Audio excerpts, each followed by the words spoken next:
Hey friends, hey. So listen, you know, I used to always, well not always, I still do.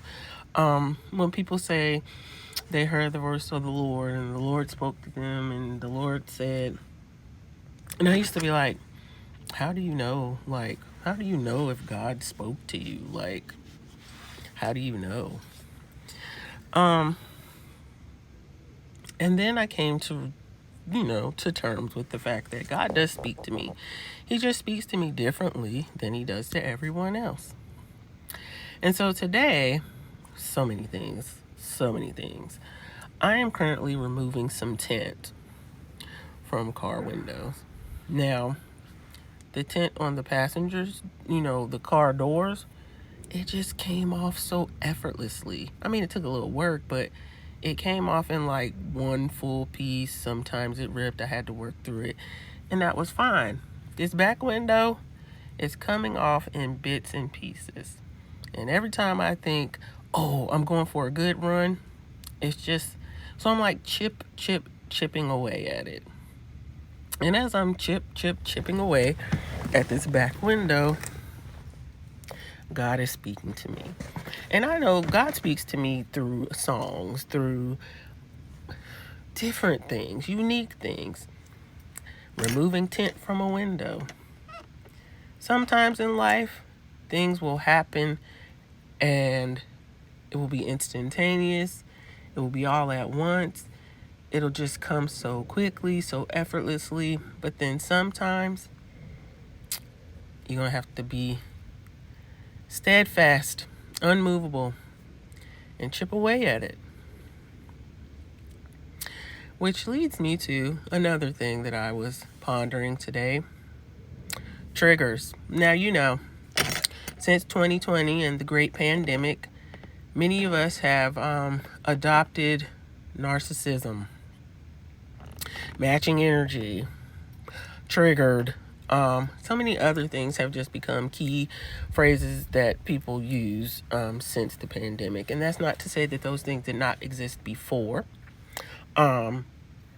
It's just the sensitivity of them have been heightened. And that is because if quarantined correctly, a lot of us were forced to deal with ourselves. Some of us have not. But many of us were forced to deal with ourselves. And if you did go into yourself and start to sift yourself, some people still decided to blame everybody else. That's neither here nor there. I want to talk about triggers. Because I was talking to my sister today, and I told her, it's important to identify what it is that triggers you and why it triggers you. Because if you don't acknowledge it, it will destroy you. Toxic is another word. Somebody always toxic. But toxins are more times than not self-imposed because you keep them inside. And when you receive a toxin, if you don't release it, it will kill you. So back to triggers. I realize certain things trigger me. Why does it trigger me? Let's take an example. If someone has agreed to, let's say, they borrowed something from you, or they signed a contract and they've agreed to this contract and they're not standing by the terms of this contract. You've done everything.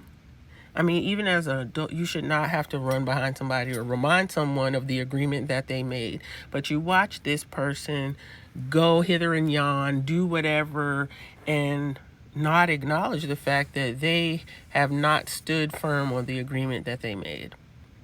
And so you are triggered because how in John, Paul, George, and Ringo, you have the audacity to be out here doing any and everything that you want to do, but you know what you signed up for, and you just don't care. The issue a lot of times is, why should I have to come to you to remind you of what you agreed with me? You playing in my face, as they say. You're playing in my face. And then people will say, well, why does that trigger you? Because it's disrespectful. Well, did you say anything? 9 times out of 10, I have. And a lot of times you talk and you talk and you say, but you're trying to reinvent the wheel. And for what?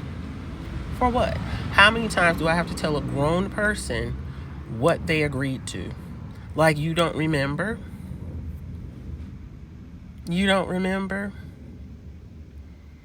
So you reach a point where you do nothing. So sometimes you're triggered because you've tried to resolve the situation and nothing is resolved. Sometimes you're triggered because you're trying to keep the peace by disturbing your own. You're trying to keep the peace for somebody else by disturbing your own. Triggered.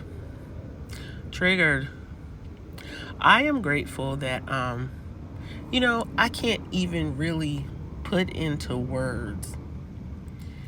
When people throughout time and history will say your breakthrough is coming, you're on the edge of a breakthrough, all of a sudden something happens and everything changes. When you've been in a storm for a very long time and then all of a sudden something changes, sometimes it's drastically, more times than not it's just gradually. And then even in the gradual, suddenly something will happen and everything changes. So it's learning to just be grateful in this place and in this moment, and understanding that man puts a time limit on a season. Man puts a time limit on 24 to 48 hours. Man does that. God does not. God's definition of time and season, day and night, is in a moment, in the twinkling of an eye.